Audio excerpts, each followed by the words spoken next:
Sudah menjadi tradisi penduduk Arab, jika memasuki bulan-bulan haram maka akan digelarlah pesta rakyat di tiga pasar terkenal, Uqads, Madinah dan Zilmajas. Begitu akhir bulan Syawal datang, maka prajurit dari berbagai suku mulai mempersiapkan diri untuk berjaga-jaga di tiga pasar itu. Pelaku-pelaku kriminal ditangkap dan tingkah pola mereka dicela. Secara serentak larangan perang pun diberlakukan dengan ketat. Uqads adalah pasar pertama kali yang dibuka untuk merayakan pekan raya tahunan. Di bulan Zulkadah penduduk Jazirah Arabia berduyun-duyun menuju pasar yang terletak di antara Mekah dan Taif. Di pasar ini diperdagangkan barang-barang yang didatangkan dari berbagai daerah mulai dari Afrika Timur, India maupun Persia. Kain katun, sutra, wol, domba, pedang, perisai, kuda sampai Buddha akan begitu mudah dijumpai di sini. Riuh rendah suara pedagang menawarkan barang dan makian karena barang dagangannya ditawar terlalu rendah oleh pembeli pertama telah melekat erat di pasar itu.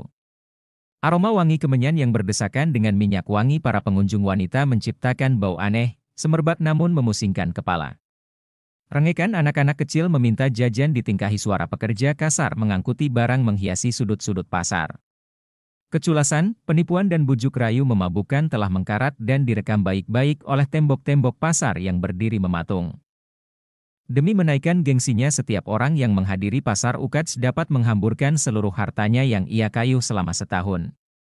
Setiap tahunnya orang-orang Arab berkumpul di sini untuk berdagang dan saling menonjolkan diri. Di tempat ini pula mereka akan unjuk kebolehan.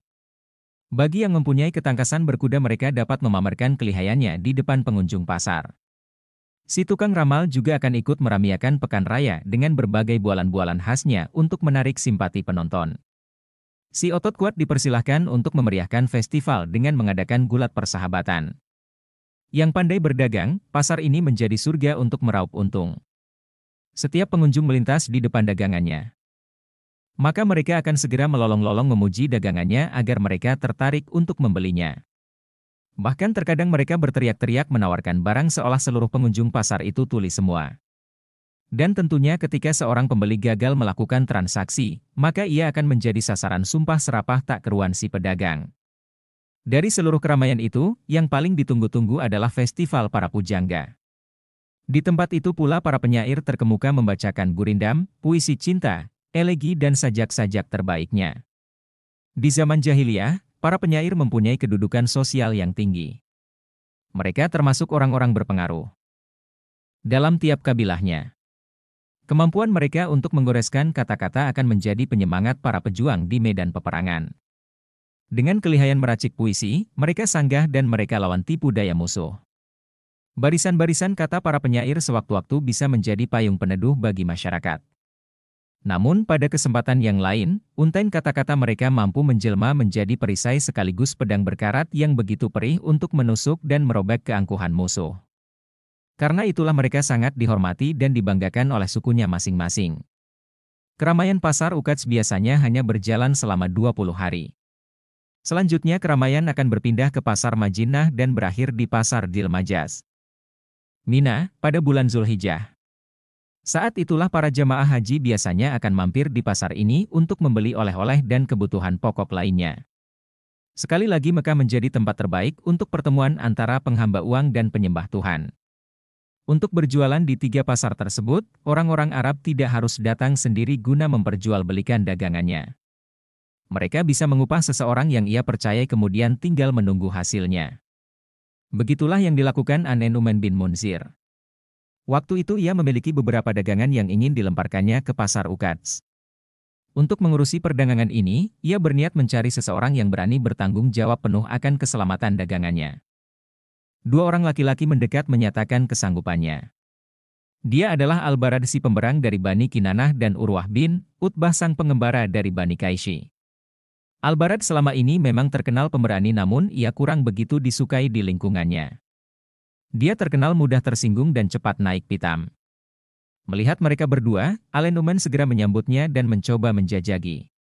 Siapa yang sanggup mengantarkan daganganku ini ke pasar Uqads? An-Nu'man memulai tawarannya.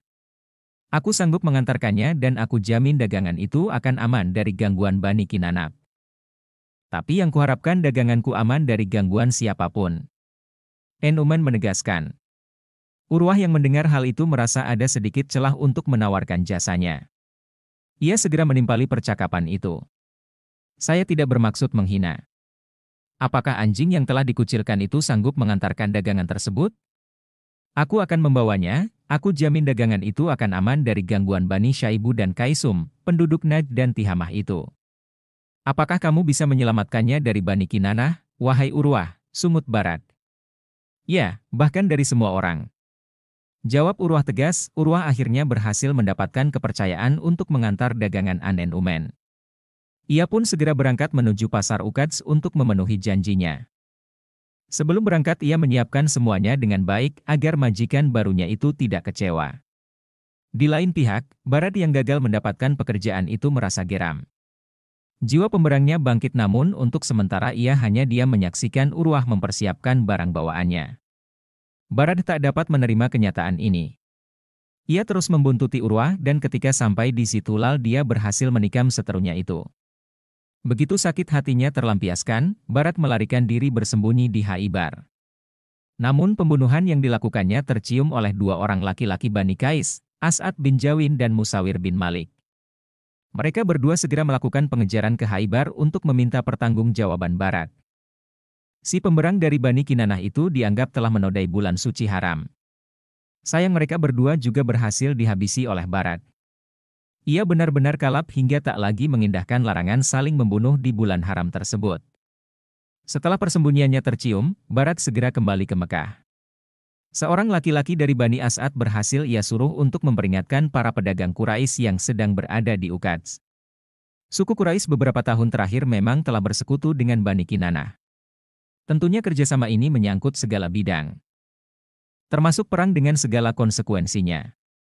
Sudah barang tentu, jika suku Qais mengetahui bahwa anggotanya telah dibunuh oleh suku Kinanah, maka mereka dianggap sah untuk menuntut balas kepada salah satu sekutu Kinanah. Sesuai perhitungan, lelaki suruhan Barat berhasil memperingatkan orang-orang Quraisy dan Kinanah yang berada di pasar Ukad sebelum kabar pembunuhan itu menyebar di sana. Mereka diperintahkan untuk segera kembali sebelum suku Qais menuntut kehormatan padang pasir, balas dendam. Kontan hal ini membuat mereka yang sedang berdagang kaget, risau dan gugup. Jiwa mereka terancam gara-gara tindakan bodoh Barat. Menyikapi hal tersebut rombongan pedagang Quraisy dan Kinanah sepakat untuk angkat kaki dari pasar Ukads.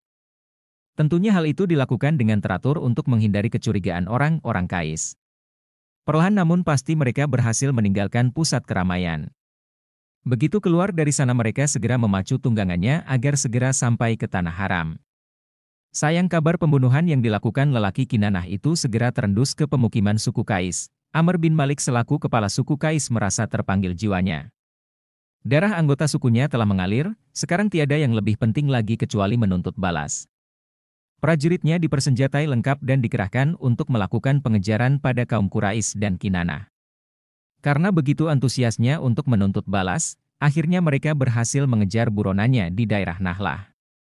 Disinilah Bani Qais melampiaskan kekesalannya pada suku Quraisy dan Kinanah. Tanpa banyak bicara mereka langsung menyerang dua suku yang bersekutu itu. Suku Qais berhasil memukul keduanya namun mereka gagal menuntaskan dendamnya. Ketika hari mulai petang, musuh mereka yang mulai kewalahan berhasil memasuki tanah haram. Tak ayal perang pun dihentikan namun suku Qais masih mengacungkan pedang tanda perang belum usai. Mereka masih akan menuntut balas di tahun depan. Tahun berikutnya kedua belah pihak kembali mengasah pedang. Untuk memenuhi tantangan Bani Qais, orang-orang Quraisy langsung berbagi senjata dengan Bani Kinanah. Di hari yang telah ditentukan mereka berangkat dengan berjajar rapi. Dari suku Quraisy terbagi dua, Bani Hashim dan Bani Abd Eddar. Bani Hashim dipimpin oleh Zubair bin Abdul Muthalib. Harb bin Umayyah kebagian tugas untuk mengkomando Bani Abd Eddar. Sementara untuk pasukan gabungan Quraisy dan Kinanah dipimpin oleh Ikrimah bin Hashim, di Ukads orang-orang Qais tak kalah mantap persiapannya. Ketika pasukan Quraisy sampai, mereka telah menunggu di sana. Tak banyak kata, kedua belah pihak langsung bertempur. Menciptakan pemandangan mengerikan yang ditingkahi dentingan pedang saling beradu dan desingan lesatan anak panah yang menyayat. Teriakan prajurit terluka dan seruan-seruan keras komandan menyemangati pasukannya bercampur aduk, memekakkan telinga. Bau amis darah tumpang tindih dengan aroma tak sedap dari tubuh tiap pasukan. Perang benar-benar mencerabut manusia dari jiwa kemanusiaannya. Ketika perang berkobar, Rasulullah juga terjebak dalam kubangannya. Namun karena beliau masih terlalu muda, maka tugasnya hanya memunguti anak panah musuh yang meleset. Selanjutnya anak panah itu diserahkan pada paman-pamannya untuk menyerang balik pasukan musuh. Selama 5 hari berperang, kedua belah pihak belum ada yang mengaku kalah. Meskipun begitu, mereka mulai menyadari bahwa kalau pertumpahan darah ini diteruskan, niscaya hanya akan membuang-buang tenaga. Apalagi para prajurit kini juga telah kelelahan. Prajurit-prajurit yang telah digembleng menjadi alat membunuh ataupun dibunuh itu pun diminta menahan diri. Kedua belah pihak mengupayakan perundingan agar peristiwa ini tidak berlarut-larut.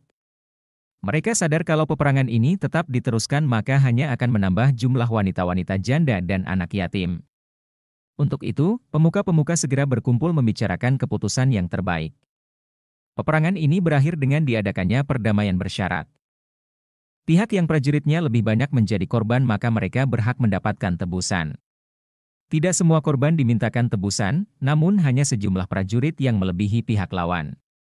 Dalam kontak senjata ini suku Qais menderita kekalahan. Mereka yang lebih banyak kehilangan pejuang perangnya dan sesuai kesepakatan suku Qais berhak untuk mendapatkan tebusan dari sejumlah prajurit yang melebihi korban musuh. Denda ini kemudian ditanggung oleh saudagar kaya sekaligus komandan perang pasukan Bani Abdi Eddar, dialah Harb bin Umayyah. Saudagar ini tak tanggung-tanggung, ia rela mengorbankan Abu Sufyan anak lelakinya sebagai jaminan. Demikianlah perang itu berakhir. Peperangan-peperangan konyol seperti ini sering meletus di zaman jahiliyah. Padahal kalau dirunut pemicunya hanyalah hal-hal remeh.